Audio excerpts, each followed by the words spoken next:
26 नवंबर 2008 की शाम हमेशा की तरह मुंबई की सड़कों पर जिंदगी अपनी रफ्तार से चल रही थी। अपने कल से अनजान हर कोई अपने काम में बिजी था। किसी ने बुरे सपने में भी नहीं सोचा था कि अब से बस कुछ ही घंटे बाद मुंबई में ऐसी तबाही होगी जिसे मुंबई शहर कभी नहीं भुला पाएगा। मुंबई को दहलाने के लिए आम कपड़ों में आम दिखने वाले 8 लड़के स्पीड बोट से बुधवार पार्क में उतरते हैं। इतना नॉर्मल दिखने के बावजूद भी इन लड़कों को देखकर वहां के लोकल लोगों को थोड़ा अजीब महसूस होता है। इन लोगों में मौजूद भरत तमोरे नाम के एक आदमी को अजीब लगने के साथ साथ कुछ मिस्टीरियस भी फील हुआ। इसलिए उन्होंने फौरन सभी लड़कों को रोककर उनसे पूछा कि वो यहाँ क्या कर रहे हैं और कहाँ जा रहे हैं। इस सवाल पर पहले तो सभी हिचकिचाते हैं, लेकिन फिर कोई खुद को स्टूडेंट तो कोई कुछ बताता है। लेकिन इतने में उन लड़कों में से एक लड़का जोर से चिल्लाता हुआ बोलता है कि अपने काम से काम रखो। रात का वक्त था और ऐसे में एक ही उम्र के 8 लड़के कंधों पर 2 बड़े बड़े बैग लेकर बिना कुछ बताए वहां से निकल लेते हैं। भरत को इन लड़कों पर शक होता है, जिस कारण वो आगे चलकर इस घटना की जानकारी मुंबई पुलिस को भी देते हैं। लेकिन पुलिस बात को हल्के में लेते हुए कोई कार्रवाई नहीं करती। बाद में कार्रवाई न करना ही मुंबई पुलिस की सबसे बड़ी गलती साबित होती है। अगर समय रहते मुंबई पुलिस कोई कार्रवाई करती तो शायद मुंबई में मौत का तांडव न देखने को मिलता। शायद उस दिन का इतिहास 166 लोगों के खून से सना नहीं होता। वहां से निकलने के बाद सभी लड़के 2-2 के ग्रुप में डिवाइड होकर टारगेट की गई लोकेशंस की तरफ निकल पड़ते हैं। इन लोकेशंस में CST railway station, Taj Mahal palace hotel, Leopold cafe और नरीमन हाउस शामिल थे। सारी जगह वहां से बस कुछ ही दूरी पर थी। हालांकि समुद्र के रास्ते से आई बोट में 8 नहीं बल्कि टोटल 10 लड़के थे,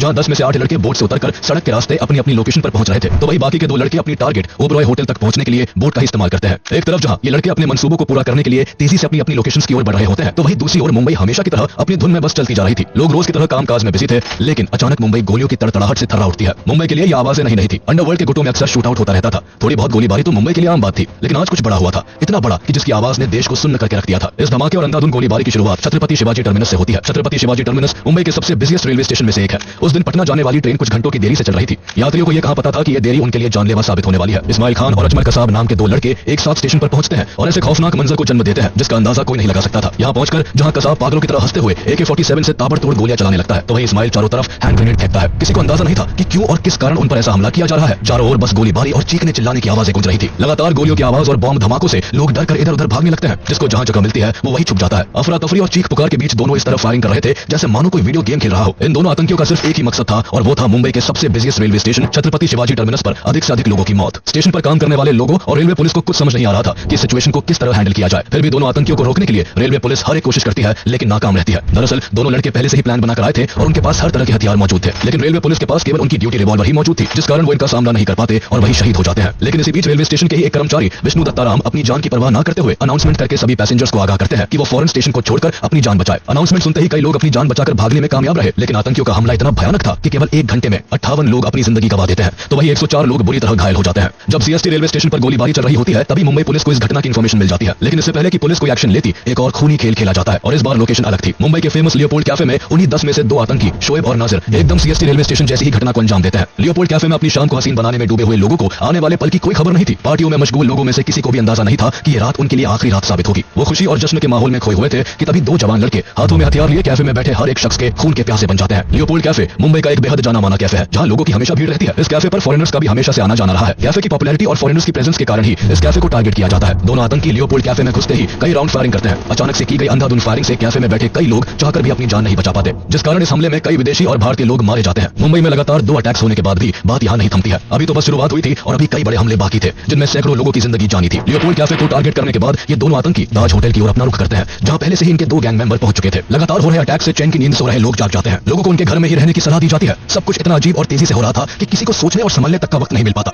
हर गुजरते मिनट के साथ मीडिया में अटैक की न्यू हेडलाइन फ्लैश कर रही थी। चंद घंटों पहले शुरू हुआ यह हमला ऐसा विकराल रूप ले लेता है कि हर तरफ से सिर्फ गोलीबारी और बॉम्ब ब्लास्ट की खबरें ही सामने आ रही थी। अपनी तेजी के लिए मशहूर मुंबई कुछ समय के लिए रुक सा जाता है। शुरुआती दौर में मुंबई पुलिस को ये सब एक गैंग वॉर लगता है, लेकिन कुछ ही समय में पुलिस को भी समझ आ जाता है कि ये कोई गैंग वॉर नहीं बल्कि एक फुल्ली प्लान टेररिस्ट अटैक है। मुंबई में उस दिन एक ही समय पर कई जगह हमले हो रहे थे। जब सीएसटी स्टेशन और लियोपोल्ड कैफे में हमला हो रहा था तभी आतंकियों का एक और ग्रुप ताज होटल को निशाना बना रहा था। ताज होटल पर अटैक की इतनी जबरदस्त प्लानिंग की गई थी कि जिस समय ताज होटल पर हमला किया जाता है उस समय होटल के मैक्सिमम रूम्स बुक थे। हमले के वक्त यूरोपियन पार्लियामेंट कमेटी के कई डेलीगेट्स भी होटल में मौजूद होते हैं। इत्तेफाक से उस दिन गौतम अडानी भी ताज होटल में ही मीटिंग कर रहे होते हैं। हालांकि अपनी मीटिंग खत्म करके जैसे ही अडानी बाहर की ओर जाने लगते हैं वैसे ही उनकी टीम उन्हें एक और मीटिंग के बारे में इन्फॉर्म करती है, जिस कारण बाहर निकलने के बजाय वो वापस से मीटिंग रूम में चले जाते हैं। एक तरफ अडानी मीटिंग के लिए जाते हैं तो दूसरी ओर अब तक आतंकियों का तीसरा ग्रुप हाफिज और जावेद ताज होटल के मेन एंट्रेंस से होटल में घुस जाते हैं। उनके होटल में एंटर करते ही होटल ताज गोलियों की तड़तड़ाहट और बम के धमाकों से गूंज उठता है। जैसे ही अडानी की टीम को इस हमले के बारे में पता चलता है अडानी को तुरंत किचन के जरिए बेसमेंट में ले जाया जाता है, जहां वो रात भर रहते हैं और सुबह उन्हें मार्कोस कमांडो सेफली रेस्क्यू कर लेते हैं। अडानी तो सेफ हो चुके थे, लेकिन अभी भी यहाँ हजारों लोगों की जान दांव पर लगी थी। दोनों आतंकी लगातार फायरिंग कर रहे थे। गोलीबारी की आवाज सुनकर हर तरफ डर का माहौल था। सबसे पहले इन दोनों आतंकियों ने मेन गेट पर ड्यूटी कर रहे गार्ड की हत्या कर दी। उसके बाद होटल के ग्राउंड फ्लोर पर जो भी लोग थे उनमें से कुछ को मार दिया और कुछ को हॉस्टेज बना लिया। ग्राउंड फ्लोर के बाद आतंकी फायरिंग करते हुए सीढ़ियों से ऊपर के फ्लोर्स को खंगालने लगते हैं। हालांकि इस मौके का फायदा उठाकर मुंबई पुलिस अलग अलग गेट से कई बड़े अधिकारियों को सेफली रेस्क्यू कर लेती है। 200 के करीब लोग खुद होटल की खिड़कियों को तोड़कर बेडशीट और पर्दों के सहारे अपनी जान बचाने में सफल होते हैं। यहाँ पर आतंकियों का मोटिव किसी बड़े बिजनेसमैन या फॉरेन डेलीगेट्स को हॉस्टेज बनाने का था ताकि इसके सहारे वो इंडियन गवर्नमेंट से नेगोशिएट कर सके। दोनों आतंकी होटल में घुसने के साथ ही पहले 5th फ्लोर पर अटैक भी इसलिए ही करते हैं क्योंकि 5th फ्लोर पर बिजनेस सेंटर था। उन्हें लगा था कि इस फ्लोर पर उन्हें कोई ना कोई बड़ा आदमी जरूर मिल जाएगा। हालांकि अगर गौतम अडानी को रेस्क्यू नहीं किया जाता तो इनके मंसूबे पूरे हो भी सकते थे, लेकिन 5th फ्लोर पर किसी बिग पर्सनालिटी के ना मिलने पर दोनों आतंकी फायरिंग करते हुए 6th फ्लोर पर चढ़ जाते हैं और वहां अपना कंट्रोल सेंटर बनाने के लिए एक कमरा तलाशने लगते हैं। उनकी नजर रूम नंबर 520 पर पड़ती है जो अंदर से बंद था। बहुत खटखटाने के बाद भी गेट नहीं खुलता तो आतंकी हथियारों से मारकर गेट खोल देते हैं और अंदर घुस जाते हैं। दरअसल उस कमरे में कॉर्पोरेशन बैंक के फॉर्मर चेयरमैन के.आर. रामामूर्ति मौजूद थे। होटल में गोलियों की बौछार और लोगों की चीख पुकार से उन्हें भी इस हमले के बारे में पता चल गया था, इसलिए वो अपने रूम के गेट को बंद कर वॉशरूम में छुप जाते हैं। लेकिन कमरे का गेट खुलते ही उनकी धड़कनों की रफ्तार एकदम से तेज हो जाती है और जिसका डर था वही होता है। वॉशरूम में छुपे रामामूर्ति आतंकियों की नजर में आ जाते हैं, लेकिन आतंकी उनको मारने के बजाय उन्हें वही बंधक बना लेते हैं। ताज होटल पर अटैक के बीच ही विले पार्ले और बाड़ी बंदर में चलती टैक्सी में तेज आवाज के साथ बॉम्ब ब्लास्ट होता है और आसमान धुएं से भर जाता है। टैक्सी में ट्रैवल कर रहे सभी लोग मारे जाते हैं। बॉम्ब ब्लास्ट इतना जोरदार होता है कि आसपास की कई बिल्डिंग्स में आग लग जाती है और उससे भी कई लोगों की मौत हो जाती है। टैक्सी में बॉम्ब लगाने का काम भी उन 10 लोगों में से ही कुछ टेररिस्ट का होता है। दरअसल आतंकी फेमस और क्राउडेड जगहों को टारगेट तो कर ही रहे थे, इसके अलावा उनका टारगेट वो टैक्सी भी होती है जिनसे वो एक जगह से दूसरी जगह तक जा रहे थे। आतंकी टैक्सी में ट्रैवल करते समय ड्राइवर को बातों में उलझाकर उनमें बॉम्ब लगा देते और फिर खुद टैक्सी से उतर जाते। टैक्सी ब्लास्ट के जरिए भी वो मुंबई को दहला रहे थे। ताज होटल में जब दोनों आतंकी 6th फ्लोर पर अपना कंट्रोल रूम बना रहे थे तभी उनके 2 और साथी नाजिर और शोएब भी ताज होटल पहुंच जाते हैं। होटल पहुंचते ही ये दोनों आतंकी पागलों की तरह अंधाधुंध फायरिंग करते हुए कई लोगों को मार देते हैं और 4 लोगों को हॉस्टेज बनाकर रूम नंबर 520 में ले जाते हैं। अब इस रूम में 4 आतंकी और 5 हॉस्टेजेस होते हैं। इस वक्त कोई आतंकी लगातार किसी से फोन पर आगे के हमले को लेकर बात कर रहा होता है तो कोई आतंकी 5 बंदकों की आईडीज को गूगल पर सर्च करके ये ढूंढने की कोशिश में लगा होता है कि काश इनमें से कोई एक बड़ा आदमी हो जिसके जरिए भारत सरकार पर दबाव बनाकर नेगोशिएशन किया जा सके। लेकिन पकड़े हुए लोगों में कोई भी बड़ा नाम नहीं मिलने पर आतंकी कमरे की चादरों और पर्दों में आग लगा देते हैं और रूम को लॉक करके खुद बाहर आ जाते हैं। आग के धुएं से हॉस्टेजेस का दम घुट रहा होता है, लेकिन किसी भी तरह वो एक दूसरे को आजाद करके बेडशीट्स के सहारे कमरे की खिड़कियों से नीचे उतरकर अपनी जान बचाने में कामयाब हो जाते हैं। ये 5 हॉस्टेजेस तो बच जाते हैं, लेकिन ताज होटल में अब तक 31 लोग अपनी जान गंवा चुके थे। एक तरफ ताज होटल में आतंक मचा हुआ था तो वहीं दूसरी तरफ आतंकियों की चौथी टीम के नासिर और बाबर इमरान नरीमन हाउस में घुसकर वहां मौजूद लोगों को हॉस्टेज बना लेते हैं। दरअसल नरीमन हाउस पर इन आतंकियों का अटैक करने का एक अलग मोटिव होता है। 5 फ्लोर की बिल्डिंग जो इस ऑर्गेनाइजेशन के द्वारा 2 साल पहले ही खरीदी गई थी, जिस वजह से नरीमन हाउस एक यहूदी सेंटर होता है। यहाँ कई यहूदी आकर रुकते और प्रेयर करते। इस जगह पर इजरायली प्रीस्ट राबी गैब्रिएल हॉइसबर्ग और उनकी पत्नी रिफ्का अपने बेटे मोशे के साथ रहते थे। जो सेंटर होने की वजह से आतंकियों का प्लान यहाँ पर किसी को मारने के बजाय उन्हें बंधक बनाने का होता है। उनका मोटिव था कि वो सभी इजरायली सिटीजन्स को हॉस्टेज बनाकर इजरायली गवर्नमेंट से नेगोशिएट करते, जिसके चलते इजराइल भारत पर अपने सिटीजन्स को बचाने के लिए दबाव बनाता। इस तरह आतंकियों का मकसद इजराइल और इंडिया के रिलेशन में फूट डालने का भी था। इसलिए दोनों आतंकी यहाँ रह रहे गैब्रिएल और उनकी पत्नी रिफ्का पर इजराइल की एम्बेसी से बात करवाने के लिए प्रेशर बनाते हैं। लेकिन जब कोई बात नहीं बनती तो आतंकी फ्रस्ट्रेट होकर नरीमन हाउस को भी खून से रंग देते हैं। इस हमले में गैब्रिएल और उनकी प्रेग्नेंट वाइफ समेत 9 लोग अपनी जान गंवा देते हैं। सीएसटी स्टेशन, लियोपोल्ड कैफे, ताज होटल, नरीमन हाउस और टैक्सी बॉम्ब ब्लास्ट। जहां इतना सब हो रहा था तो वही आतंकियों का 5वां ग्रुप अब्दुल रहमान और फहदुल्ला ओबरॉय होटल के पास बोट को समुद्र के किनारे लगाते हैं और होटल की लॉबी में अंधाधुंध फायरिंग करना शुरू कर देते हैं। यहाँ पर भी आतंकियों का अटैक का तरीका सेम होता है। ये दोनों आतंकी भी बाकी आतंकियों की तरह ओबरॉय होटल में गोलीबारी करते हैं। गोलियों की आवाज से कई लोग जैसे तैसे बचकर वहां से निकल जाते हैं, लेकिन इस दौरान आतंकी होटल के 2 स्टाफ मेंबर जॉर्डन और प्रदीप को बंदी बना लेते हैं। आतंकी पहले जॉर्डन को पकड़कर उसे फोर्स करते हैं कि वो फर्नीचर और पर्दों पर अल्कोहल डालकर उनमें आग लगाए, लेकिन ऐसा करते हुए जॉर्डन के हाथ कांपने लगते हैं, जिसे देखकर एक आतंकी गुस्से में आ जाता है और जॉर्डन को गोली मार देता है। जॉर्डन के मरते ही आग लगाने का काम प्रदीप को सौंपा जाता है। प्रदीप मौत के डर से जैसे तैसे वहां मौजूद पर्दों और फर्नीचर में आग लगा देता है। इसके बाद प्रदीप से वीआईपी लोगों के बारे में आतंकी पूछताछ करते हैं। यहाँ प्रदीप चालाकी दिखाते हुए बताता है कि वीआईपी ऊपर वाले फ्लोर पर होंगे, इसलिए लिफ्ट से जाना पड़ेगा। प्रदीप और दोनों आतंकी लिफ्ट की तरफ बढ़ते हैं। लिफ्ट के खुलते ही प्रदीप आतंकियों को चकमा देकर अकेला लिफ्ट में घुस जाता है और नीचे जाने का बटन दबाकर लिफ्ट को बंद कर देता है। ये सब इतना अचानक से हुआ था कि आतंकियों को कुछ समझ नहीं आया, लेकिन इस चकमे से आतंकी बहुत गुस्से में आ जाते हैं और पहले लिफ्ट और फिर चारों तरफ पागलों की तरफ फायरिंग करने लगते हैं। इस हमले में 30 से ज्यादा लोग अपनी जान गंवा देते हैं। एक ही दिन एक ही वक्त पर अलग अलग जगह से अटैक्स की खबर सुनकर महाराष्ट्र पुलिस क्लूलेस हो जाती है। कुछ देर के लिए उन्हें समझ नहीं आता कि उन्हें क्या करना चाहिए। हालांकि गोलीबारी की सूचना पाते ही मुंबई एटीएस के हेड हेमंत करकरे जल्द ही अपनी टीम तैयार कर आतंकियों का पीछा करते हैं। वो पहले सीएसटी रेलवे स्टेशन पहुंचते हैं, पर वहां तब तक खून का खेल खेला जा चुका था। तभी उन्हें फोन पर पता चलता है कि 2 आतंकी बंदूकें लेकर कामा हॉस्पिटल के पास वाली गली में देखे हैं। ये क्लू मिलते ही हेमंत करकरे अपनी गाड़ी को कामा हॉस्पिटल की तरफ मोड़ देते हैं। इस गाड़ी में हेमंत करकरे के साथ एसीपी अशोक कामते, विजय सलस्कर, हेड कांस्टेबल अरुण जाधव और 3 सिपाही भी मौजूद थे। गाड़ी जैसे ही कामा हॉस्पिटल की गली के पास पहुंचती है, सीएसटी पर हमला करने वाले कसाब और इस्माइल एकदम से गाड़ी के सामने आ जाते हैं और गाड़ी पर अंधाधुंध फायरिंग करते हुए वो कुछ ही मिनट्स में AK-47 की 2 मैगजीन पुलिस की गाड़ी पर खाली कर देते हैं। इस दौरान पुलिस की तरफ से भी गोलीबारी होती है, जिसके चलते कसाब के हाथों में गोली लग जाती है, लेकिन आतंकियों के ताबड़तोड़ हमले ने पुलिस की गाड़ी को छल्ली कर दिया था। पुलिस की तरफ से फायरिंग रुकते ही कसाब और इस्माइल गाड़ी की तरफ बढ़ते हैं और कंफर्म करते हैं कि कोई पुलिस वाला जिंदा तो नहीं बचा। इस गोलीबारी में हेमंत करकरे सहित कई पुलिसकर्मी शहीद हो गए थे। दोनों आतंकियों ने जब गाड़ी में आगे पीछे देखकर पक्का कर लिया कि कोई भी जिंदा नहीं है, तो वो विजय सलस्कर, हेमंत करकरे और अशोक कामते की बॉडीज को नीचे उतारते हैं और ड्राइवर वाली सीट को खाली कर देते हैं। आतंकी पीछे की सीट पर बैठे पुलिसकर्मियों की डेड बॉडीज को भी गाड़ी से उतारना चाहते थे, लेकिन पीछे का डोर ना खुलने की वजह से टाइम ना वेस्ट करते हुए वो आगे वाली सीट पर बैठकर गाड़ी को लेकर वहां से मालाबार हिल की तरफ निकल जाते हैं। हालांकि गोलीबारी के कारण गाड़ी की हालत काफी खराब हो जाती है। गाड़ी के टायर्स में गोली लगने की वजह से कुछ दूर चलते ही गाड़ी पंचर हो जाती है। दोनों आतंकी गाड़ी को चेंज करने का सोचते हैं कि तभी उन्हें सामने से एक स्कोडा गाड़ी आती हुई दिखाई पड़ती है। दोनों गाड़ी से उतरते हैं और बंदूक के दम पर स्कोडा को रोककर उसे अपने कब्जे में ले लेते हैं और मालाबार हिल की तरफ बढ़ जाते हैं। इस वक्त 2 चीजें अच्छी हुई। एक तो आतंकी स्कोडा कार में बैठी फैमिली को मारना भूल जाते हैं और दूसरा ये कि आतंकियों का ध्यान नहीं जाता कि जिस पुलिस कार में बैठकर वो यहाँ तक आए थे, इसके पीछे की सीट पर हेड कांस्टेबल अरुण जाधव अभी भी जिंदा थे। उनके बस कंधे पर गोली लगी थी और वो मरने का नाटक करते हुए पूरे रास्ते इस्माइल और कसाब की बातें सुनते हुए आए थे। इसलिए आतंकियों ने जैसे ही पुलिस की गाड़ी को खाली किया, अरुण जाधव ने फौरन तुरंत पुलिस कंट्रोल रूम को फोन करके आतंकियों के डायरेक्शन और डेस्टिनेशन के बारे में इन्फॉर्म कर दिया। ये खबर मिलते ही मुंबई में हाई अलर्ट जारी कर दिया जाता है। सड़क पर जगह जगह बैरिकेडिंग लगा दिए जाते हैं और इन बैरिकेडिंग के साथ पुलिस फोर्स भी जगह जगह पर तैनात हो जाती है।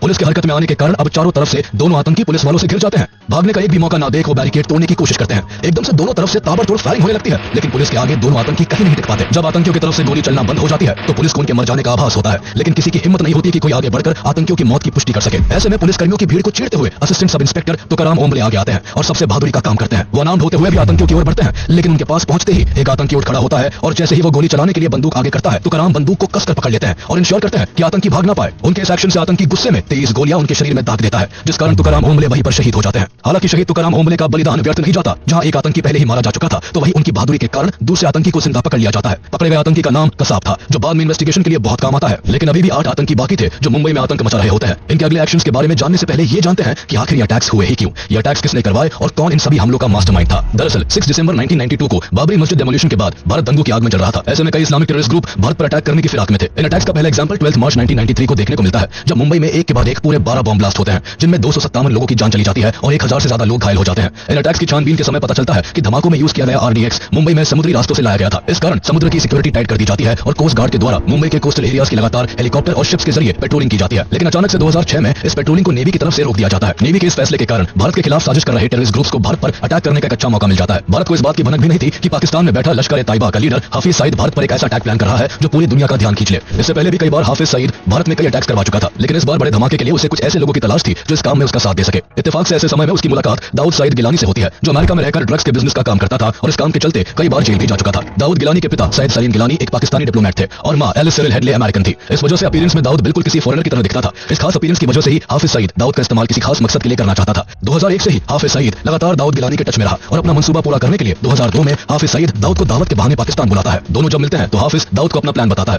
हालांकि अभी वो क्लियरली अपना पूरा प्लान दाऊद के सामने अनफोल्ड नहीं करता, पर वो इतना बता देता है कि उसे ये लड़ाई कश्मीर के लिए लड़नी है। दाऊद हाफिज सईद से काफी इन्फ्लुएंस होता है और प्लान के लिए राजी हो जाता है। दाऊद को ट्रेनिंग के लिए कई बार पाकिस्तान बुलाया जाता है और मल्टीपल मीटिंग्स के बाद उसे लश्कर ए तैयबा के फॉरेन रिक्रूटमेंट विंग में ट्रांसफर कर दिया जाता है। पूरी ट्रेनिंग के बाद लश्कर ए तैयबा दाऊद को रिवील करता है कि अभी उसकी जरूरत कश्मीर के लिए नहीं बल्कि मुंबई के लिए है। लेकिन इसकी तैयारी के लिए सईद दाऊद को पहले यूएस लौटकर अपनी आइडेंटिटी को बदलने के लिए कहता है। दाऊद यूएस लौटकर अपनी मदर की आइडेंटिटी को यूज कर दाऊद सईद गिलानी से डेविड कोलमैन हेडली बन जाता है। ये सब करने में पाकिस्तान की ISI दाऊद की हेल्प करती है। अटैक करने से पहले भारत आकर मुंबई की उन सभी लोकेशंस की डिटेल में जानकारी लेना जरूरी था, जिसके लिए डेविड हेडली को मुंबई कई बार आना पड़ता। इसलिए डेविड हेडली बन चुका दाऊद गिलानी अपने स्कूल फ्रेंड तहव्वुर हुसैन राणा से कोऑर्डिनेट करता है। दरअसल तहव्वुर राणा पहले पाकिस्तान आर्मी में डॉक्टर था, लेकिन बाद में एक कैनेडियन लेडी से शादी करके 1997 में कनाडा चला जाता है और वहां काफी लंबे समय से अपनी वीजा कंसल्टेंसी कंपनी चला रहा होता है। दाऊद गिलानी तहव्वुर के साथ एक प्लान बनाता है और उसकी वीजा कंसल्टेंसी कंपनी की एक ब्रांच मुंबई में ओपन कर देता है ताकि उसे बार बार मुंबई आने जाने में कोई परेशानी ना हो। प्लान के मुताबिक दाऊद इस पूरे काम को अंजाम देता है और उसके फॉरेनर लुक और यूएस पासपोर्ट होने की वजह से मुंबई में कोई उस पर शक भी नहीं करता। इस तरह वो कई बार मुंबई आता है और समुद्र के रास्ते किन किन फेमस जगहों पर आकर अटैक किया जा सकता था ऐसी हर एक जगह की जानकारी लश्कर ए तैयबा को देता है। दूसरी तरफ पाकिस्तान में बैठा हाफिज सईद मिल रही हर इंफॉर्मेशन की मदद से मुंबई पर अटैक करने की प्लानिंग करता रहता है। अटैक की प्लानिंग हो जाने के बाद उसे एग्जीक्यूट करने के लिए कुछ लड़कों की जरूरत थी जो मुंबई जाकर इस प्लान को सफल बनाते। इसलिए देर न करते हुए हाफिज सईद लड़कों के सिलेक्शन और ट्रेनिंग का काम ज़कीउर रहमान लखवी को सौंपता है।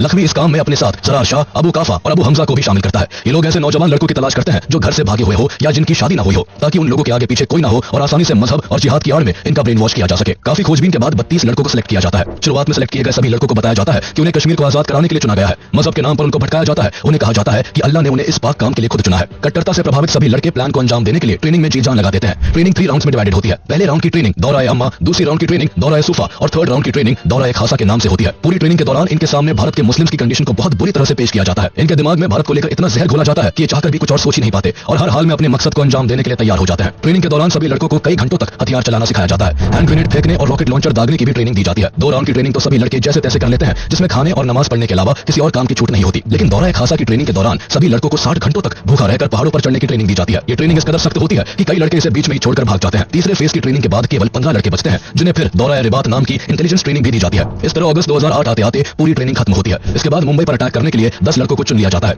सिलेक्शन के बाद इन्हें 2-2 के 5 ग्रुप्स में बांट दिया जाता है। सभी को भारत में इस्तेमाल करने के लिए एम्यूनेशन, सैटेलाइट फोन, मैप और कुछ पैसे भी दिए जाते हैं। 27 सितंबर 2008 को मुंबई पर अटैक करने की प्लानिंग फिक्स होती है, जिसके लिए ट्रेन किए गए सभी लड़कों को कराची बुलाया जाता है। लेकिन लास्ट मोमेंट पर इसे रोक दिया जाता है। उसी महीने दिल्ली में लगातार 5 बॉम्ब ब्लास्ट हुए थे, जिस वजह से दिल्ली और मुंबई जैसी जगहों पर रेड अलर्ट था और जगह जगह छापेमारी हो रही थी। इन सभी खबरों को देखते हुए लश्कर की लीडरशिप इस हमले को कुछ दिन के लिए डिले कर देती है। इसके बाद अक्टूबर में एक बार फिर सभी 10 लड़कों को बुलाया जाता है और फिर से ट्रेनिंग के कुछ रिमेनिंग पार्ट्स को पूरा किया जाता है। इस बार सभी लड़कों को स्विमिंग करने और बोट चलाने की ट्रेनिंग दी जाती है। सभी को वीडियो के जरिए टारगेट करने वाली जगहों को बड़ी स्क्रीन पर दिखाया जाता है। इसमें टारगेट तक पहुंचने के लिए कौन सी रोड का इस्तेमाल करना है और कैसे इन जगहों पर अटैक करना है A to Z सब बताया जाता है। अटैक मुंबई में किया जाना था, इसलिए सभी लड़कों को मराठी की भी ट्रेनिंग दी जाती है। उन्हें ऐसे कपड़े पहनने को दिए जाते हैं जो उस समय मुंबई के यूथ के बीच ट्रेंड में थे। सभी के हाथों में कलावा भी बांधा जाता है ताकि ये दिखने में हिंदू लगे। इसके बाद फाइनली अटैक करने के लिए सभी लड़कों को 22 नवंबर की सुबह एक छोटे से जहाज में बैठाकर रवाना कर दिया जाता है। कई घंटों तक समुद्र में चलने के बाद सभी को दूसरी बोट अल हुसैनी में शिफ्ट कर दिया जाता है। अल हुसैनी में पहले से ही सभी के लिए दो बैग रखे थे जिनमें अटैक करने के लिए हर तरह के हथियार मौजूद थे। अगली सुबह उन्हें एक कुबेर नाम का इंडियन शिप दिखाई देता है जिसको अमर सिंह सोलंकी चला रहे थे। उस शिप में उनके साथ 3 और लोग मौजूद थे। यहाँ पर आतंकी अपना जहाज खराब होने का बहाना बनाकर कुबेर में बैठे लोगों से मदद की गुहार लगाते हैं, लेकिन जैसे ही जहाज पास आता है वैसे ही सभी लड़के कुबेर पर मौजूद तीनों लोगों को मारकर कैप्टन अमर सिंह को मुंबई की तरफ जहाज को चलाने के लिए फोर्स करते हैं। जैसे ही जहाज मुंबई के नजदीक आता है आतंकी अमर सिंह को भी मार देते हैं और शिप को लेकर 26 नवंबर की शाम तक मुंबई के किनारे तक पहुंच जाते हैं। इसके बाद ये 10 आतंकी मुंबई में किस तरह आतंक मचाते हैं ये तो हम जान ही चुके हैं, लेकिन इन टेररिस्ट अटैक को रोकने और हॉस्टेजेस को रेस्क्यू करने के लिए भारत सरकार क्या एक्शन लेती है ये जानने से पहले ये बताते चले कि 26/11 के अटैक से कुछ दिन पहले ही यूएस ने लश्कर तैयबा के अल हुसैनी शिप के कोऑर्डिनेट्स भारत सरकार को प्रोवाइड किए थे। इसके बावजूद इंडियन अथॉरिटीज ने न तो कोऑर्डिनेट्स की हेल्प से अल हुसैनी शिप को ट्रैक किया और न ही कोई एक्शन लिया।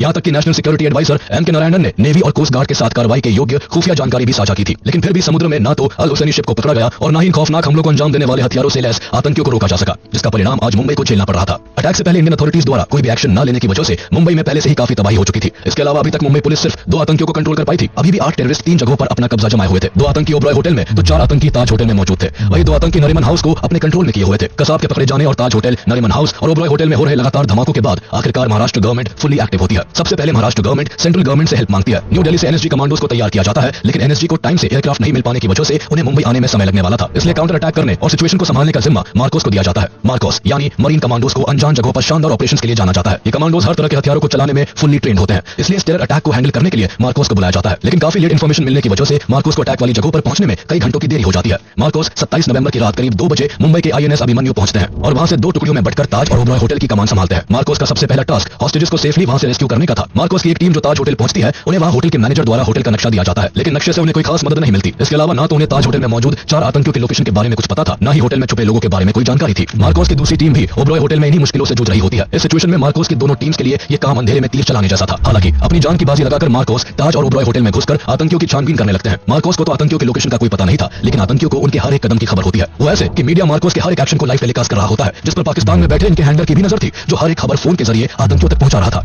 आतंकियों को मार्कोस की लोकेशन मिलते ही वो उनकी तरफ फायरिंग करना और ग्रेनेड्स फेंकना शुरू कर देते हैं, जिसके काउंटर में मार्कोस ने भी ताबड़तोड़ फायरिंग की। आतंकी इस काउंटर अटैक से सरप्राइज थे क्योंकि अभी तक उनका सामना केवल मुंबई पुलिस से हुआ था, जिनके पास साधारण बंदूकें थी, जिस कारण वो आतंकियों के मॉडर्न वेपन्स के आगे कहीं भी टिक नहीं पा रहे थे। लेकिन यहाँ मार्कोस का अटैक इतना जोरदार था कि आतंकी 4 कदम पीछे हटने को मजबूर हो गए। इसी मौके का फायदा उठाकर मार्कोस ने ताज होटल से 150 और ओबरॉय ट्रेडिट होटल से 200 लोगों को सुरक्षित निकाल लिया। हालांकि दोनों ही जगहों पर अभी भी कई लोग फंसे हुए थे जो किसी भी पल आतंकियों के हमले का शिकार हो सकते थे। लेकिन इस दौरान राहत की बात यह होती है कि सुबह के करीब 5 बजे IL-76 एयरक्राफ्ट में सवार 200 एनएसजी कमांडोज की एक टीम मुंबई पहुंच चुकी होती है। एनएसजी कमांडोज मुंबई पहुंचकर सबसे पहले मुंबई पुलिस और मार्कोस से अटैक रिलेटेड सारी इन्फॉर्मेशन गैदर करते हैं और 3 टुकड़ियों में बटकर ताज होटल, ओबरॉय होटल और नरीमन हाउस की तरफ रवाना हो जाते हैं। इस तरह एनएसजी का ऑपरेशन ब्लैक टोर्नेडो शुरू हो जाता है। 27 नवंबर की सुबह 6 बजे कमांडोज की पहली टीम ओबरॉय ट्राइडेंट पहुंचती है, जिसकी कमान कर्नल BS राठी संभाले होते हैं। कर्नल राठी के नेतृत्व में लेफ्टिनेंट कर्नल RK शर्मा और मेजर B भारत अपनी टीम को लेकर ओबरॉय होटल में दाखिल होते हैं। लेकिन मार्कोस की तरह एनएसजी कमांडोज को भी आतंकियों और बचे हुए बंधकों की लोकेशन के बारे में कोई जानकारी नहीं थी, लेकिन वो अपने ट्रेनिंग और एक्सपीरियंस का इस्तेमाल करते हुए फ्लोर बाय फ्लोर चढ़ने लगते हैं। 19th फ्लोर पर पहुंचते ही आतंकियों की तरफ से फायरिंग शुरू हो जाती है। साथ ही ग्रेनेड्स फेंककर आतंकी पूरे फ्लोर पर धुआं कर देते हैं। इसी बीच एनएसजी की दूसरी टीम ताज होटल की सिचुएशन को हैंडल कर रही होती है, जिसका नेतृत्व कर्नल सुनील शेरन कर रहे होते हैं, जिनकी कमान में मेजर संजय खंडवाल और मेजर संदीप उन्नीकृष्णन भी होते हैं। ताज होटल के हालात ओबरॉय होटल से भी ज्यादा भयानक थे। यहाँ 4 आतंकी थे जिन्होंने ताज होटल के कई कमरों को आग के हवाले कर दिया था। ताज होटल आग की लपटों में जल रहा था और इसी आग और धुएं की वजह से कई फ्लोर्स पर कमांडोज का सांस लेना भी मुश्किल हो जाता है। ऐसे में आतंकियों को ढूंढकर खत्म करने और होटल में फंसे हुए लोगों को बचाने के लिए एनएसजी को रीग्रुप होना पड़ा। 51 स्पेशल एक्शन ग्रुप के 10 कमांडोज की टीम को लीड कर रहे मेजर संदीप उन्नीकृष्णन ने होटल की सेंट्रल स्टेयरकेस के जरिए चढ़कर टेररिस्ट पर अटैक करने का प्लान बनाया। प्लान के मुताबिक जब कमांडो सेंट्रल स्टेयरकेस से ऊपर चढ़ने लगे तभी घात लगाए बैठे आतंकियों ने अंधाधुंध फायरिंग करना शुरू कर दिया, जिससे 7 गोलियां कमांडो सुनील कुमार जोधा को लगी और वो बुरी तरह घायल हो गए। आतंकी उन पर और हमला करते इससे पहले ही सुनील को कवर देते हुए संदीप उन्नीकृष्णन और उनकी टीम ने आतंकियों पर काउंटर अटैक कर दिया। जब आतंकी थोड़ा पीछे हटे तो संदीप ने टीम से सुनील को जल्द से जल्द फर्स्ट एड देने के लिए कहा और अकेले ही सीढ़ियों पर चढ़ गए। संदीप ने जाते हुए पीछे मुड़कर अपनी टीम से कहा, मेरे पीछे मत आना, मैं संभाल लूंगा। इतना कहकर वो ऊपर चढ़ गए। संदीप और 4 आतंकियों के बीच ताबड़तोड़ गोलीबारी शुरू हो गई। अकेले संदीप उन्नीकृष्णन आतंकियों से ऐसा भिड़े कि 4 आतंकी होटल के नदन एंड के कॉर्नर में छिपने को मजबूर हो गए। लेकिन इस मुठभेड़ में संदीप पर भी गोलियों की बौछार हुई थी, जिस कारण दुश्मनों को मार गिराने की कोशिश में उन्हें अपने प्राण न्यौछावर करने पड़े। इसी दौरान 20 एनएसजी कमांडोज की तीसरी टीम 27 नवंबर की शाम करीब 5:30 बजे नरीमन हाउस की लोकेशन पर पहुंच चुकी होती है। कमांडोज बिल्डिंग में ग्राउंड फ्लोर में घुसने की बहुत कोशिश करते हैं, लेकिन वहां मौजूद दोनों आतंकी नीचे से ऊपर जाने के सारे एंट्री पॉइंट्स को हथगोलों से तबाह कर चुके थे। ऐसे में एनएसजी बिल्डिंग में छत के ऊपर से घुसने का प्लान बनाते हैं। अगले दिन 28 नवंबर की सुबह 7:30 बजे नरीमन हाउस की छत पर हेलीकॉप्टर से कमांडोज को एयर ड्रॉप किया जाता है। इसी बीच मीडिया कमांडोज के हर एक्शन की एक फोटो और वीडियो को लाइव टेलीकास्ट कर रहा था, जिससे कमांडोज की हर एक्टिविटी का पाकिस्तान में बैठे हैंडलर्स को टीवी के जरिए पता चल रहा होता है। हैंडलर्स कमांडोज की हर हर एक एक्टिविटी की खबर फोन से आतंकियों तक पहुंचा रहे थे। नरीमन हाउस में छुपकर बैठे दोनों आतंकियों ने कमांडोज की लाइव अपडेट मिलते ही उन पर ग्रेनेड्स फेंकना और फायरिंग करना शुरू कर दिया, जिसका निशाना कमांडो गजेंद्र सिंह बिष्ट बने और वो वही शहीद हो गए। ओबरॉय ट्राइडेंट होटल, ताज होटल और नरीमन हाउस तीनों ही लोकेशंस पर कमांडोज काफी मुश्किलों का सामना कर रहे होते हैं। आतंकी चूहे की तरह बिलों में छिपकर बैठे थे और लगातार छिपकर हमला कर रहे थे। इसलिए कमांडोज को दुश्मनों से लड़ने के लिए बहादुरी के साथ साथ समझदारी और चालाकी से भी काम लेना जरूरी था। कमांडोज ने समझदारी दिखाते हुए ओबरॉय होटल में आतंकियों को खत्म करने के लिए कोऑर्डिनेट अटैक करने का प्लान बनाया, जिसके चलते 19th फ्लोर के एक कमरे में छिपकर बैठे दोनों आतंकियों पर कमांडोज अंदर से अटैक करते हैं, तो वही होटल के सामने एयर इंडिया की बिल्डिंग के 11th फ्लोर पर स्नाइपर्स को तैनात कर दिया जाता है। इस तरह आतंकी दोहरे हमले के बीच फंस गए। जिस कमरे में आतंकी मौजूद थे उसकी खिड़की पर स्नाइपर्स की तरफ से कई राउंड फायर किए जाते हैं, जिसमें एक आतंकी फौरन ढेर हो जाता है, तो वही कुछ ही देर बाद बचे हुए दूसरे आतंकी को होटल में मौजूद कमांडोज मौत के घाट उतार देते हैं। इस तरह 28 नवंबर की दोपहर 3 बजे तक एनएसजी ने ओबरॉय ट्राइडेंट को आतंकियों की गिरफ्त से आजाद करवा लिया। लेकिन इसी बीच नरीमन हाउस में गजेंद्र बिष्ट के शहीद होने से कमांडोज बेहद गुस्से में होते हैं। अपने साथी की जान का बदला लेने और बिल्डिंग के अंदर फंसे लोगों को बचाने के लिए कमांडोज दोनों आतंकियों को ढूंढकर उन पर हमला करना शुरू कर देते हैं। मेजर संदीप सेन को एक क्लू मिलता है और वो एक कमरे में 2 हथगोले फेंक देते हैं, जिसमें मौजूद एक आतंकवादी आग की लपटों में जलकर राख हो जाता है। अब दूसरा आतंकी बचा होता है, पर उसके पास भी बचने का कोई मौका नहीं होता। सभी बचे हुए हॉस्टेजेस को बाहर निकालकर नरीमन हाउस के अंदर कई हथगोले फेंके जाते हैं, जिनकी चपेट में आकर दूसरा आतंकी भी वही मरकर ढेर हो जाता है। ओबरॉय ट्राइडेंट होटल और नरीमन हाउस अब सेफ थे, लेकिन ताज होटल में अभी भी कोहराम मचा होता है। मेजर संदीप के शहीद होने से निराश कमांडोज को अपने कर्तव्य का पालन करने और मेजर संदीप के हथियारों से बदला लेने के लिए एनएसजी चीफ जेके दत्त कमांडोज में फिर से जोश भर देते हैं। मेजर खंडवाल और उनके कमांडोज आतंकियों की खोज में होटल के चप्पे चप्पे को छानने लगते हैं। तभी उन्हें ताज होटल के वसाबी रेस्टोरेंट से गोलियों की आवाजें सुनाई देती है। कमांडोज ने बिना देर किए कई हथगोले वसाबी की तरफ फेंक दिए, जिससे वसाबी रेस्टोरेंट आग की लपटों में होता है और जान बचाने के लिए आतंकी जैसे ही सीढ़ियों की तरफ भागते हैं, तभी कमांडोज चारों आतंकियों को गोलियों से छल्ली कर डालते हैं। इस तरह 29 नवंबर की सुबह 8 बजे तक ताज होटल भी सिक्योर हो जाता है। 10 में से 9 आतंकी मारे जा चुके थे और एक आतंकी अजमल कसाब को जिंदा पकड़ा जा चुका था। 26 नवंबर की शाम को शुरू हुआ ये मौत का खेल 29 नवंबर की सुबह खत्म हुआ। इस अटैक में 166 बेकसूर लोग मारे गए, जबकि 300 से ज्यादा लोग गंभीर रूप से घायल हुए। 60 घंटों तक सांस रोककर बैठी मुंबई आखिरकार राहत की सांस लेती है। लेकिन 10 लड़कों का मुंबई में घुसकर ऐसी खौफनाक घटना को अंजाम देना भारत के लिए एक बड़ा इंटेलिजेंस फेलियर था। इस घटना ने भारत सरकार को अपनी सुरक्षा को लेकर सोचने के लिए फिर से मजबूर कर दिया। इस पूरी घटना के बाद भारत समेत पूरी दुनिया में काफी वक्त तक हलचल रही। जहां वर्ल्ड मीडिया में इस आतंकी हमले की निंदा हो रही थी, तो वहीं महाराष्ट्र में मंत्रियों के इस्तीफों का दौर जारी था। महाराष्ट्र के मुख्यमंत्री विलासराव देशमुख, उप मुख्यमंत्री आर पाटिल और देश के गृह मंत्री शिवराज पाटिल अपने पदों से इस्तीफा दे देते हैं। इंडियन शेयर मार्केट क्रैश कर चुका होता है। मुंबई में फिल्मों की शूटिंग रोक दी जाती है और इंग्लैंड क्रिकेट टीम भारत से ऑनगोइंग टेस्ट मैच छोड़कर वापस इंग्लैंड लौट जाती है। वही भारत की जनता इस हमले के लिए पाकिस्तान से बदला लेने के लिए भारत सरकार से अपील करती है। प्रधानमंत्री मनमोहन सिंह पाकिस्तान के खिलाफ एक्शन लेने के लिए भारतीय सेनाओं के अध्यक्षों के साथ लगातार मीटिंग्स करते हैं। पहले गुप्त तरीके से पाकिस्तान में घुसकर लश्कर ए तैयबा के सेंटर को तबाह करने का विचार बनाया जाता है। फिर एयरफोर्स के जरिए हवाई हमलों से पाकिस्तान के आतंकी संगठनों को उड़ाने के बारे में सोचा जाता है, लेकिन अंत में कोई भी ऑपरेशन न करने का फैसला लिया जाता है। इस दौरान पाकिस्तान पहले इस अटैक में अपनी इन्वॉल्वमेंट को लेकर साफ इनकार करता है, लेकिन बाद में कई फोन रिकॉर्डिंग्स और पकड़े गए आतंकी अजमल कसाब के बयान से जब साफ होता है कि 10 आतंकवादी लश्कर ए तैयबा के थे और हमले के दौरान उन्हें पाकिस्तान में बैठे उनके हैंडलर से इंस्ट्रक्शंस मिल रहा था, तो भारत सरकार और यूएन के दबाव में पाकिस्तान की तरफ से लश्कर ए तैयबा और जमात उद दावा के कुछ लोगों को गिरफ्तार किया जाता है। साथ ही अमेरिका भी दाऊद सईद गिलानी और तहव्वुर हुसैन राना को इस हमले का दोषी मानते हुए अरेस्ट कर जेल में डाल देता है। भारत इस आतंकी हमले का बदला तो नहीं लेता, लेकिन आतंकवाद पर लगाम कसने के लिए भारत सरकार द्वारा 31 दिसंबर 2008 को नेशनल इन्वेस्टिगेशन एजेंसी को स्टैब्लिश किया जाता है। एनआईए को भारत में टेररिस्ट एक्टिविटीज को इन्वेस्टिगेट करने का काम सौंपा जाता है। इसके अलावा एनएसजी के सेंटर्स को बढ़ाने का काम भी किया जाता है।